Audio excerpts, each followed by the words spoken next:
మన కోరమండల్ హాస్పిటల్ ఫిబ్రవరి 9th start అయింది 2021లో. అప్పటి నుంచి కంటిన్యూస్గా ఈవెన్ ఇన్ కోవిడ్లో కూడా మనం సర్వీసెస్ కంటిన్యూస్గా ఇస్తున్నాము. ఫస్ట్ మనకి ఎక్కువ మంది ఇబ్బంది పడుతున్న షుగర్కి, బీపీకి, కిడ్నీ ఇబ్బందులకి, గుండె ఇబ్బందులకి అన్నిటికీ సంబంధించి జనరల్ మెడిసిన్, ఎండి జనరల్ మెడిసిన్ డాక్టర్ గారు మన దగ్గర కంటిన్యూస్గా ఉంటున్నారు. దాంతోపాటు ఆడవాళ్ళ ఇబ్బందులకి గైనకాలజిస్ట్ మన దగ్గర ఉంటున్నారు.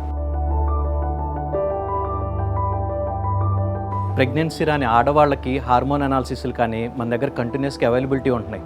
మన దగ్గర రేడియాలజిస్ట్ అవైలబిలిటీ ఉన్నారండి. రేడియాలజిస్ట్ అల్ట్రాసౌండ్కి కానీ, ఎక్స్రే కానీ, సిటీ స్కాన్ మన దగ్గర కాకినాడలో ఫస్ట్ ఆఫ్ ఇట్స్ కైండ్ మనం స్టార్ట్ చేసాము. 32 స్లైస్ ట్రూ సిటీ ఒకటి స్టార్ట్ చేసాము సిమెన్స్ మంది. ల్యాబ్ ఫెసిలిటీస్ కానీ, ఇమేజింగ్ రేడియాలజీ ఫెసిలిటీస్ కానీ, ఫార్మసీ కానీ 1/3 ఆఫ్ కాస్ట్ అవైలబిలిటీ మనం ఇవ్వడం జరుగుతుంది. రోజుకి 40 మంది 35 మంది వచ్చేవాళ్ళండి. ఈరోజు అదే యావరేజ్ మనకు వచ్చేసరికి 252 ఉందండి. మెయిన్ రీజన్ నాకు తెలిసిన బట్టి 20% ఇక్కడ డాక్టర్లు ఇక్కడ మెయింటెనెన్స్ బట్టే వస్తున్నారని నేను ఎక్కువగా నమ్ముతున్నాను. నెక్స్ట్ మెడిసిన్స్ బాగా లో కాస్ట్ ఇవ్వడం వల్ల అండి. మెయిన్ బయట ఇదే టెస్ట్లో ఇక్కడికి వస్తే 200 తగ్గుతుంది, బయట 2000 అవుద్దండి.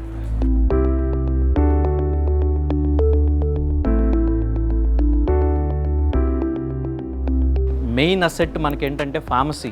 కోవిడ్లో ఆర్థికంగా నలిగిపోయి హెల్త్ సపోర్ట్ చేసుకోలేక ఇబ్బంది పడే వాళ్ళకి ఒక వరంలా మారిందండి. మంత్లీ ఖర్చు 500-600కి అయిపోతుంది.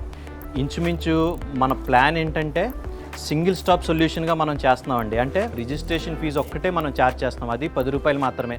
ఆ రిజిస్ట్రేషన్ ఛార్జ్ వారం వరకు అన్ని ఫెసిలిటీస్ వాడుకునేలాగా మన దగ్గర ఇన్కార్పొరేట్ చేశారండి. ఐపీకి వెళ్ళాల్సిన ఇది ఉందండి. నెక్స్ట్ అంటే ఇన్పేషెంట్ ఆపరేషన్ థియేటర్లు కానీ, ఆర్థోపెడిక్స్ కానీ, కంటికి సంబంధించిన ఆపరేషన్లు కానీ మన దగ్గర అయిపోయేలాగే మనం ప్లాన్ చేస్తున్నాం. ఇది ఆల్రెడీ అవేర్నెస్ తెలుస్తుంది జనాలకి. ఏదొచ్చినా కోరమండల్ హాస్పిటలే చెయ్యాలి, కోరమండల్లోనే మాకు సెట్ అవుతుంది. అలా అలవాటు పడిన వాళ్ళు 180 మంది ఉన్నారండి.